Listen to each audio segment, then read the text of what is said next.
Welcome to the 12th District in session. This is Kerry Condata reporting for NCW Life. Well, we're in the heart of this session and the budgets are flying from both sides. We've got the Senate with 2 budgets out, the House with 3 budgets out. There is some question about where that Senate transportation budget is going to be. We'll get those answers from our legislators shortly. But let's review the 2 major budgets when we return to the 12th District.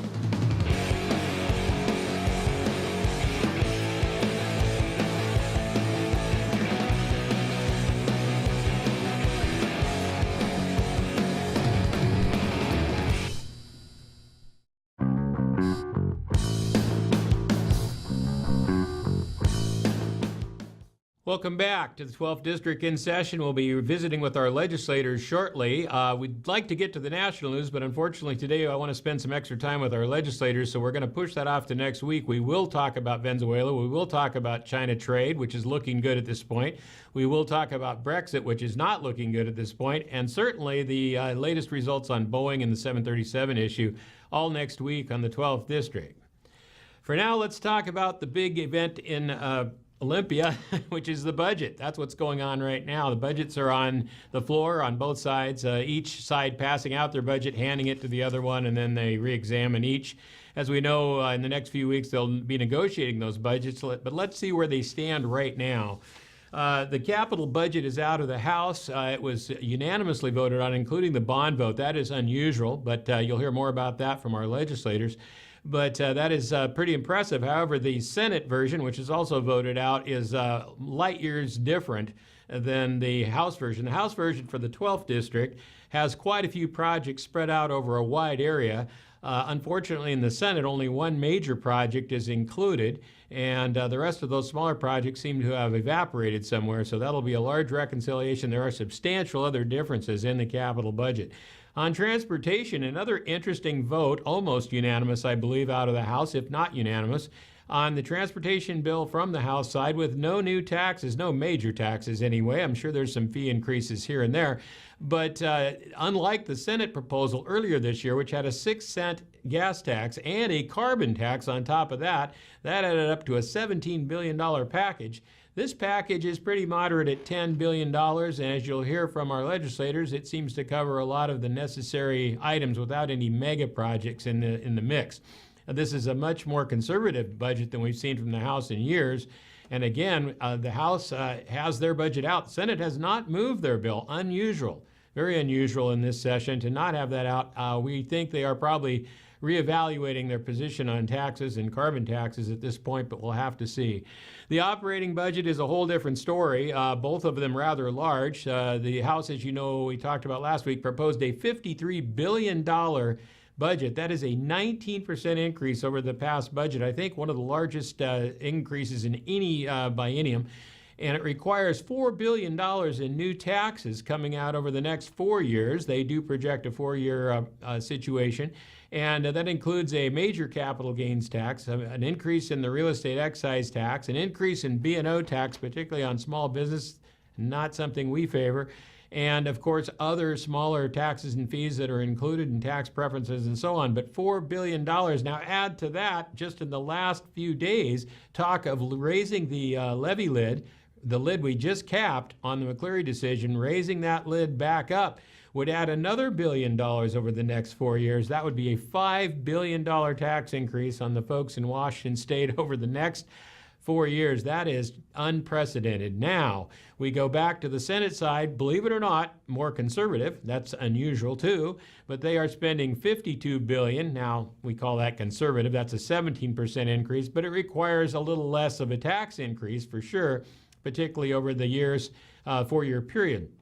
They still include the REIT tax in there, the real estate excise tax increase. There is talk that some sort of a B&O modification may be in there. But what's missing is the capital gains tax, at least in the package. However, if you look closer, there's a separate bill that does have a capital gains tax, and it is used to fund a working families tax credit. This is an idea that came up several years ago when I was in the legislature, and failed because the cost to administer it was far more expensive than the value of sending everybody between $160 and $180 a year in a check to lower income folks, and would require a substantial capital gains tax to fund it.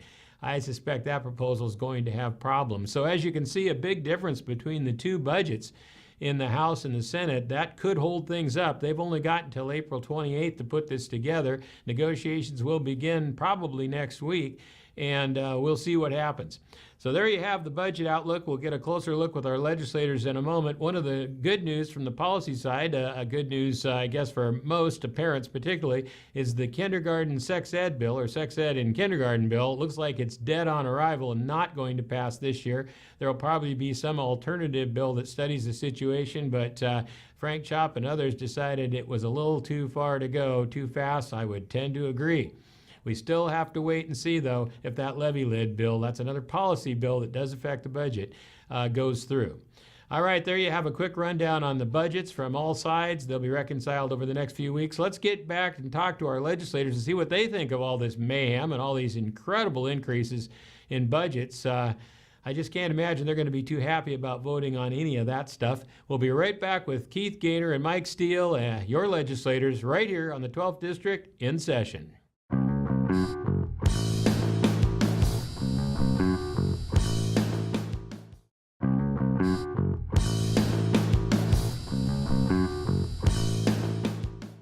Welcome back, ladies and gentlemen. Well, as we talked about in the last segment, we are in the heart of the legislative session, and the budgets are flying both ways from the Senate and the House. And here to tell us about the details on those budgets and maybe some other policy bills are our two House members from the 12th District, Keith Gaynor, Mike Steele. Welcome aboard again. You have had a busy week. Tell us a little bit about it.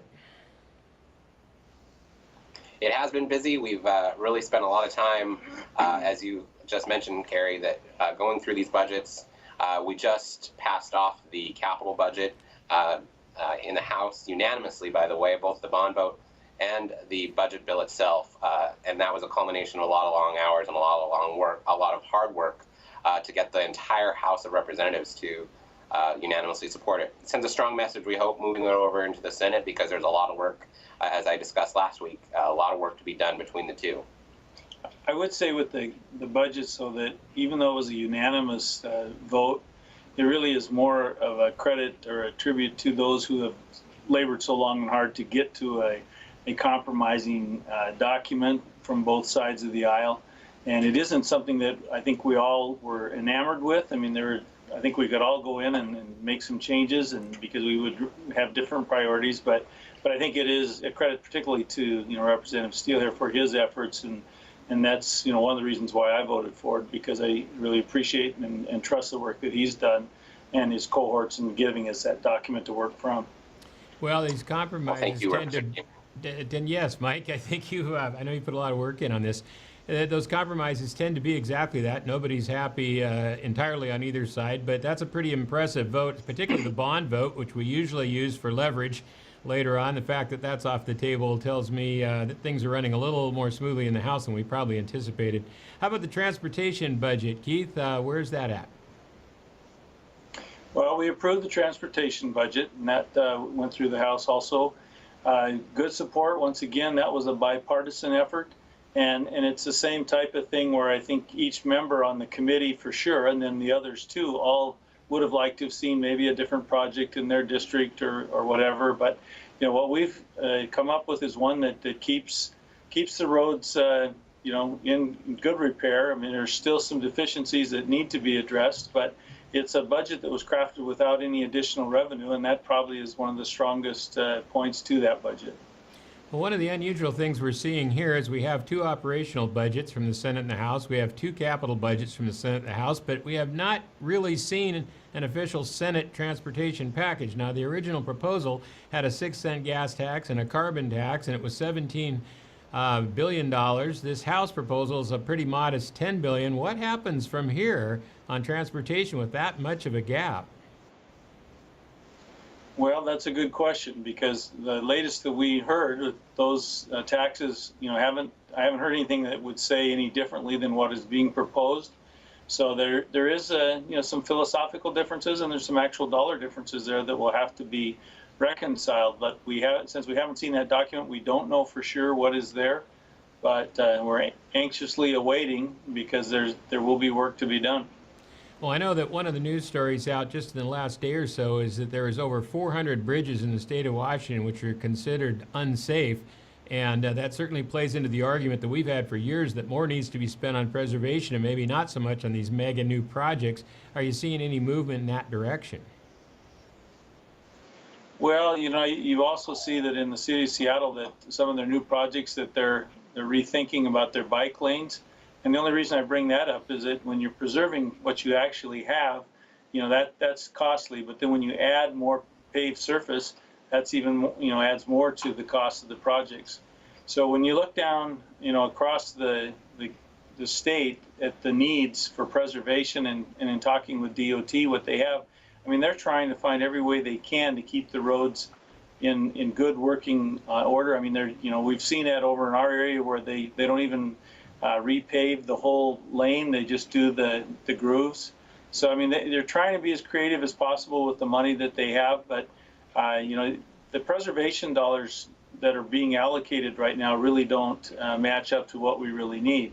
Some of the bigger issues that you have at a state level, as opposed to like a local jurisdiction, is that when you're dealing with the largest ferry system in the nation, and you're needing new boats, those are very expensive vehicles to invest in. And then one of the other things that we're talking about is tolling. And are we going to have the toll lanes, and which ones? Some people are still holding firm that they don't want to have toll roads. Others say that's the way that we have to generate revenue. So, there's some philosophical differences that have to be, worked out. And once again, that reconciliation process between what you would like to have and what you have to live with, makes for an interesting dialogue at times. Well, it sounds like on the House side there is at least agreement on the transportation budget and the capital budget. But Mike, it looks like that all came to an end when it came to voting for the House operational budget. A $53 billion budget with a 19% increase and about $4 billion in additional taxes over the next 4 years. Of course, we project out 4 years. Let's talk a little bit about what happened on the House floor and how you feel about that one. Yeah, that was really a challenging floor debate. We both coming out of committee as well. We talked a little bit about all the amendments and things that we had to try and get attached to that budget. Just even as it came out of committee. But on the floor, the challenge really is when you sit back, when you take a step back and think about it. When we came or headed into session, we were sitting at a $2.8 billion sort of surplus that we could have utilized to fund, I believe, every priority of government, and then do that all in the existing sources of revenue, so we wouldn't have to create new ones. And that clearly was not agreed to by the other side. So we had to do a lot of work to try and get some priorities that we wanted funded in that budget. But at the end of the day, there was no way we could support that kind of percentage increase, that kind of dollar increase in state spending. I mean, 75% increase since 2011 in state spending. And we haven't seen that kind of, we have not seen our economies keep up that rate, or even our own household incomes. I mean, wouldn't it be great to look back on your own household income and say, since 2011, I'm making 75% more? I mean, so I just, we had to be cognizant of in my opinion, of working families, the middle class in Washington State, and recognize what it is we're asking them to do, and they just can't afford it. Well, and I think I also think that, when... Go ahead, Keith. So when you look at the amendments that were proposed, as Mike mentioned, there are things that represent different priorities, but they also were addressing some needs that had been committed that were not being funded. And even with that, there are still some things, and I'm thinking, when we look at the Public Works Trust Fund, we have some additional revenue with the marijuana excise tax that could have been used to backfill and to make good on some of the promises that different groups throughout the state have been promised that they would be funded for. And that didn't occur. So some of those amendments were, although they added to the budget, at least they brought forth the priorities that should have been there in the beginning. Well, and I really worked hard on a couple of amendments to Keith's point on some school funding, where I really felt like we had an obligation, and we need to give some schools some relief until we get this thing figured out, because we're hearing from every district in the state. We just had a hearing this week on addressing local levies. I want to make sure we don't go backwards in this. We've already asked our property taxpayers to pay a heck of a lot more in the state side of things, and we need to find a solution to this. I don't deny that. So I passed an amendment on the operating budget that would give us some breathing room in order to address it correctly and effectively. But I also want to echo something that Keith said that was very important. There were priorities that we had that we believe were obligations of the past. So we did pass off the House floor through an amendment the increase in COLAs to PERS 1 retirees, and that was a really important thing for us. That was offered by us, and they took it. We just voted the bill out of appropriations yesterday because we did it through you couldn't fund it without the bill. So we did a little bit backwards, but at least we got the COLA increase in our budget, and that was really important. Well, that's good. Now, the Senate did something a little different on their operating budget. They've cut back $1 billion. It's a little surprising to see the Senate be more conservative. You can call a 17% increase conservative, but they have a much smaller tax package. They do include some of the same things, although the capital gains is not there. It is on the table, but it's not in the package. How do you feel about the Senate budget? Is that closer to the mark, or obviously still a big increase, but how do you feel about the Senate side of things? Well, it's still a huge increase, as you mentioned. I mean, again, when you look at where we started in this session and in this biennium, we were well ahead of we had great surplus in our revenues. So again, there's no reason to see these kinds of increases. I think I also mentioned last week, that we have, through our existing resources in the ways in which we can adjust revenues in our own budget, we had another capacity for about another $3 billion without having to raise any taxes. So this has just been really challenging. The dialogue has been challenging because it's not about necessarily not funding priorities or programs that people think are important. It's about how we do it and what we're asking the taxpayers to pay for, when in reality we could have done this all inside the budget without revenue increases, met the priorities of government, and then gone home. But I'm afraid that we're going to be here a while because of the disagreements between the two chambers, not the parties. I mean, the majority is writing all the budgets. So, one would say, well, why would you stick around? Well, if the Senate and the House can't come together on their budgets, we're going to be here a while. Well, let's go look at a couple policy items that are of concern here. Let's call it the good news and the bad news. The good news is it looks like the sex ed bill for kindergartners is dead, thanks to Frank Chop, I think, probably more than anybody, still being the gatekeeper over there, a very smart gatekeeper. Does that look to be the case to you? Is that bill done? Yeah, so we did not exec it out of the Education Committee. Representative Santos and I had a firm agreement on keeping it in committee with a commitment, as you mentioned, Carrie, from the Speaker of the House. So, and the thing is, I mean, as I pointed out during our town hall, there is a process to creating curriculum in Washington State, and it doesn't happen in the way this would have, where OSPI says this is what we want every school district to teach, and one senator sponsors a bill to say, okay, we're gonna teach it this way. That is never how we've built curriculum in Washington State. It's always been locally driven, where the school districts have some say to meet standards that OSPI lays out. Here are the standards you must meet, districts, but you get to design the curriculum so that it meets those standards. We would have never, so that was a big process problem, I think, for the Speaker and for Representative Santos, and certainly for myself. So you may see some legislation coming out here in the next few days that addresses sex education in the more formal pathway that would have happened in the traditional sense through curriculum-based standards that the local districts have some say in. Parents are going to be engaged in the process. We're going to create a task force that says, how do we do this? What is age appropriate? And what should we be including in this curriculum? So that's a process that all of these stakeholders can be involved in. And that is the way good curriculum should be developed. All right, well, I know there's a lot of parents breathing easier. Keith, on the local front, Mike touched on something that's very sensitive around here, and that's property taxes. And it looks like there's a possibility they will raise that levy lid. That's $1 billion, again, out of taxpayers over the next 4 years. How do you feel about that and about the local government situation? Has it improved at all in general? Well, no, that was one of the comments that I made in my floor speech, was about, local government was left behind again. And, local government is being asked to perform the basic functions of government with only a 1% increase, each year. And yet, when we see a significant increase here, I mean, we feel really good about in the state legislature of creating new programs and addressing new needs and all. But there are some very basic functional things that we've touched on here that needed to be addressed, and that's where local government doesn't get an opportunity to really stray from their core purpose. And that's I'm glad they do, because they're the ones that bring stability to the process. But that's, I'd say it's going to continue to be a challenge.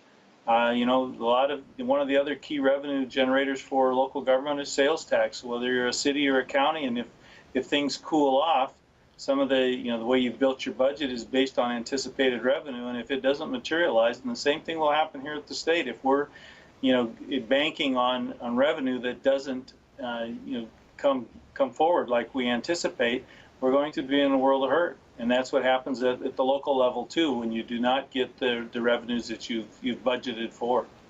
Well, I just hope you can keep the lid on the property tax lid on education, because that's just a huge problem here with the small tax base we have, high taxes, and of course that squeezes out more money potentially for the local governments as well. All right, gentlemen, down to about a minute to go. We know that next week you're going to be on the floor. We may see you, we may not. I hope we do, but let's wrap it up for this week and tell us what you're thinking moving forward. Well, there's a couple bills that I just wanted to make people aware of. One was the presidential tax returns needing to be disclosed. That bill did move out of our committee. It came out on party line votes, and we really questioned the constitutionality of it and the inconsistency. I mean, it's the only office that we would be holding somebody accountable for in that regard. The other one that was an interesting one to me was requiring employers to give a leave to someone who wants to serve in the legislature. They have to hold the position. They don't lose seniority. And really, it's putting another burden on that small businessman.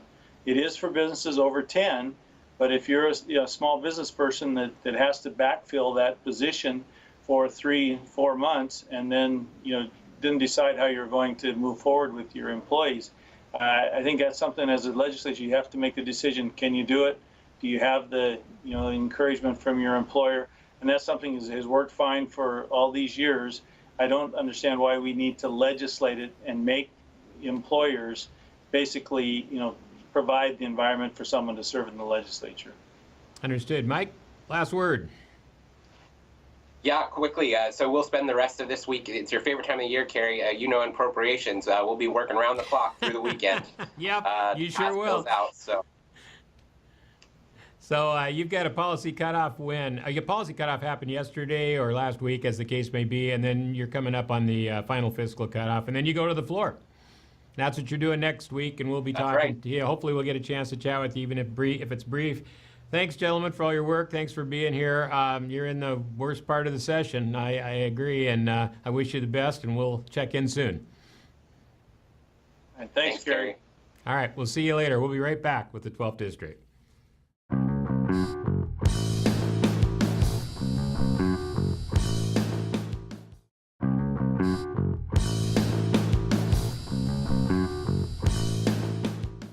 Well, there you have it, ladies and gentlemen. That's a wrap on the current budget situation in Olympia. We'll come back next week and get an update. We'll see what policy bills fly or die, because that all happens next week. So stay tuned to the 12th District in session. This is Kerry Condata for NCW Live.